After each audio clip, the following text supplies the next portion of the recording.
हिन महिल असां सिंधु दरिया जे में कोटड़ी बैराज वटि पिया आहियूं। उते जेको 7 लाख क्यूसिक पाणी जो क्रॉस करे रहियो आहे। हिन महिल तव्हां ॾिसंदा आहियो त हिन महिल कोटड़ी बचा बंद ते 100 माण्हू बीठल आहिनि। उनखां अलावा हिते जेको जिस्कम चेयरमैन बशीर कुरैशी बि आयल आहे। अचो त उन सां ॻाल्हि ॿोल कयूं। बशीर साहिबु, तव्हां हींअर कोटड़ी पुल खां हेठि लथा आहियो, तव्हां दरिया जूं मौजूं ॾिठियूं आहिनि, मस्तियूं ॾिठियूं आहिनि।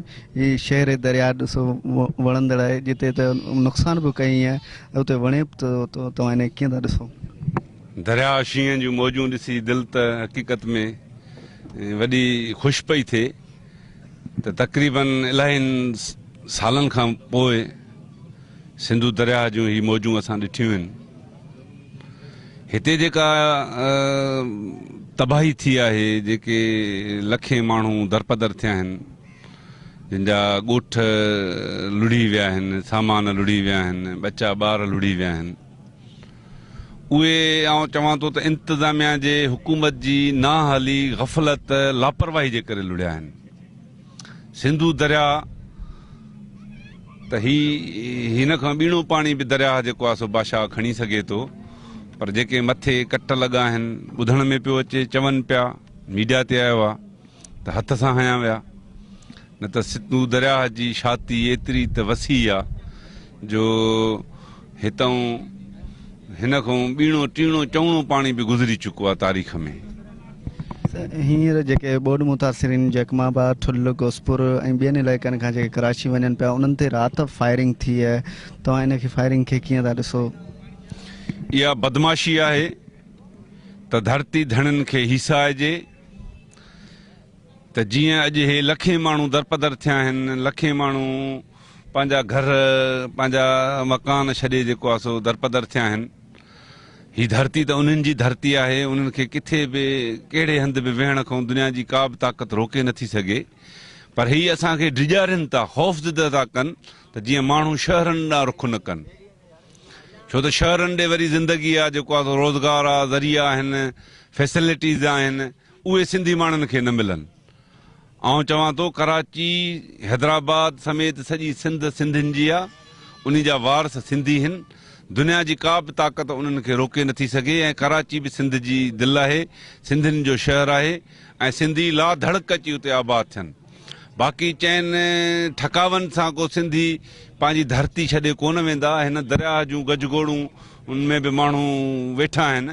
अॼु बि तव्हां हली जेकॾहिं कच्छ जा इलाइक़ा ॾिसंदो, पेहा ठाहे बि वेठा आहिनि, गजगोड़ बि ॾिसनि पिया, पर उन्हनि जी दिलि दहकियल न आहे, हू ढिनल न आहिनि। अहिड़े मौजनि में बि, अहिड़े सीरनि में, अहिड़नि दरिया जे ठकावनि में बि असांजा भली मलाह हुजनि, मोहाणा हुजनि, कच्चे जा रहवासी हुजनि, उहे ख़ौफ़ज़दा न आहिनि। पर ही इंतिज़ामिया हुकूमत जेका माण्हुनि खे दरपदर कयो आहे, उन ख़ौफ़ज़दा कयो आहे, उन्हनि जेको आहे सो माण्हुनि खे डिॼारियो आहे। छो त उन्हनि जी का बि मदद नथी थिए। कैंपुनि में पिया आहिनि, खाधो किथे नथो मिले, किथे दवा कोन्हे, किथे दरमल कोन्हे, किथे सहूलियत कोन्हे, पट ते पिया आहिनि। पर हुकुमरान सिर्फ़ु सहायता त कनि पिया। जेको आहे सो हाणे कल्ह जेको आहे सो बहस पिया हलनि त 70 लख सिर्फ़ु सखर जी कैंप खे मिले पियो, पर उते त माण्हुनि ते लठियूं थी वसनि पियूं। अहिड़ी तरह सां लखे माण्हू अहिड़ा आहिनि जेके पंहिंजनि वास्तनि वड़नि सां वञी मुख़्तलिफ़ जैन ते, जॻहनि ते वञी पनाह वरिती अथऊं।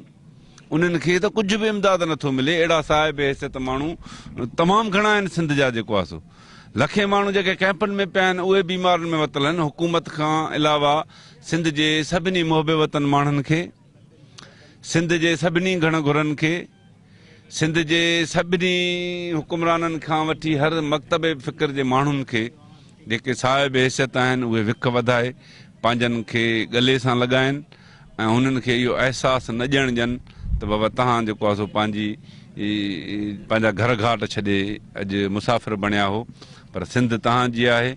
उन करे मोहबत सां, प्यार सां पंहिंजनि खे गले लॻाइण जी सख़्तु ज़रूरत आहे। हिन महिल जेको गवर्नमेंट जेको आहे, उन्हनि खे तव्हांजो मुतालबो हूंदो त उन्हनि खे घर ॾे उते कराची जे अंदरि, उन्हनि खे रोज़गार ॾे, न के उन्हनि खे जेको आहे सो हिकिड़े मानीअ टुकड़े पोयां उन्हनि खे पेन अड़ाऊ करे।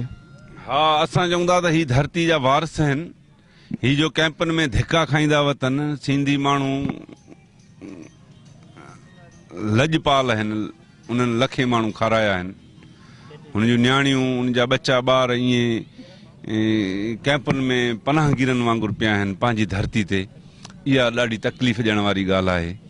उन करे गवर्नमेंट जेकॾहिं सिंध जे माण्हुनि जी हमदर्दी जी ॻाल्हि थी करे त पोइ कराची में लखे एकड़ ज़मीन जेका आहे सरकार जी पई आहे, उते उन्हनि खे जेकॾहिं 100 जेका आहिनि से गज़ ॾींदा, उते पाण माण्हू पंहिंजो घर ठाहे पाण ई वेहिजी वेंदा।